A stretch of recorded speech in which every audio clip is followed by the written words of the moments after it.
start with the breaking news. A Portsmouth teacher turns himself in for charges related to selling heroin near a school. Michael McCormick is facing 2 charges of possession of heroin with the intent to distribute and 1 count of selling drugs near a school. Chanu is live in Portsmouth for us with the latest. Well, guys, so far, this is what we know at this moment from Portsmouth Police. We know that this is part of a months-long investigation by the Norfolk DEA, as well as special narcotics agents within the Portsmouth Police Department. Now, again, Michael McCormick was arrested for those charges, David, that you just read. Again, those are 2 counts, possession with intent to distribute heroin, as well as 1 count of selling heroin near a school. Now, police did want to make this very clear. This person was not known to sell to students or sell on school property. From the school, this is what they were able to tell us, that they can't confirm that this man, Michael McCormick, in the mugshot is a teacher here at IC Norcom, but they can confirm they have a teacher at IC Norcom named Michael McCormick who is now on administrative leave. But when I was out here talking to students who were walking by, a bunch of students did tell me the person in the mugshot, 48-year-old Michael McCormick, is a math teacher here at IC Norcom.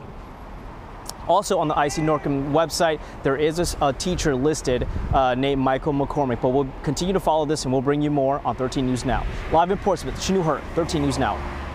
All right, police are connecting the dots on a crime spree that crossed at least 3 cities and left 2 people dead. Now, 2 of the 3 men involved in shooting a police officer in Hampton are charged with killing 2 other people. They're also accused of robbing 2 GameStop stores. Here's a blow-by-blow. Around noon on Sunday, police found 2 bodies in a home in Virginia Beach.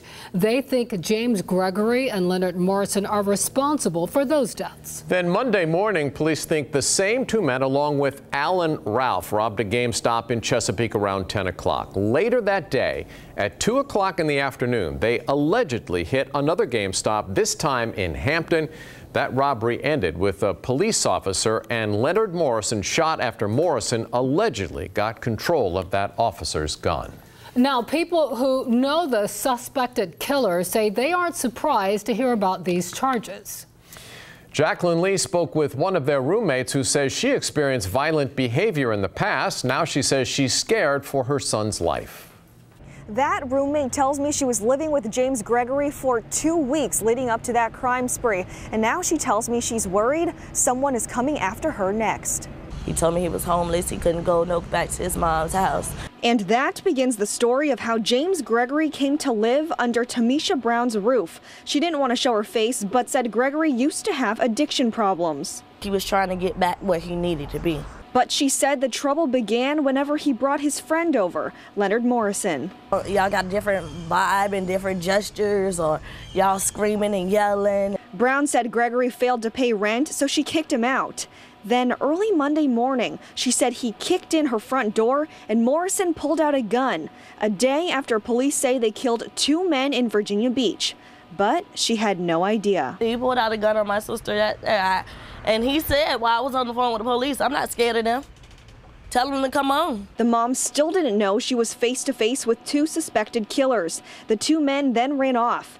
That's when police say they robbed a GameStop in Chesapeake. The pair apparently returned to the house after, and Brown said she was in the dark about the crime spree that was unfolding right in front of her. It was a PlayStation in my house, a Cricket cell phone.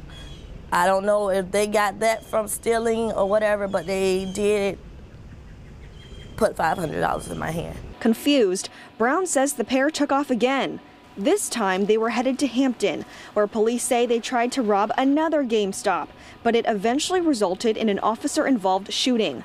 And that's when Brown connected all the dots. She realized she got caught up in something she never wanted to be a part of. I don't care if they're behind bars. I don't care if they're there for a long time. I'm still scared for my life. In Portsmouth, Jacqueline Lee, 13 News Now. Today, a judge found a former church director guilty of a sex crime. Jeff Bondi is guilty of sexual assault for an incident with a young woman 16 years ago. Stephen Graves joins us now. And Stephen, you spoke with the victim after Bondi's conviction. We did. And you know, we rarely hear from sexual abuse victims, but Margaret Ann Viola felt a need to share. She's allowing us to use her name, see her face, saying today was closure in a long journey that changed her life. This whole process has changed my life. Along with her attorneys, Margaret Ann Viola stands in confidence outside Virginia Beach court.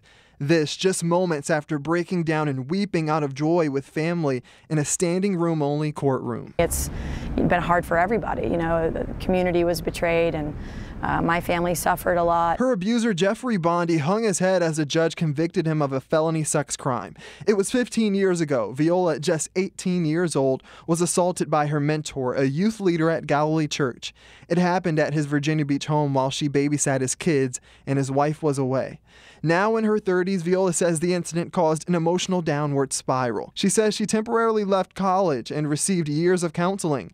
In court, the defense against her argued, saying there are flaws in her story. I think the delay in the reporting, the way it was reported differently throughout the years, and the mere fact that she spoke to legal counsel a year after the incident is very telling. You don't always feel at first that you understand the entire thing. It's very complicated when it's somebody that you know and trust and loved. Bondi's defense denies any contact as serious as the felony he's convicted of. Regardless, a judge saw things differently, and Bondi now faces a sentence from 5 years to life.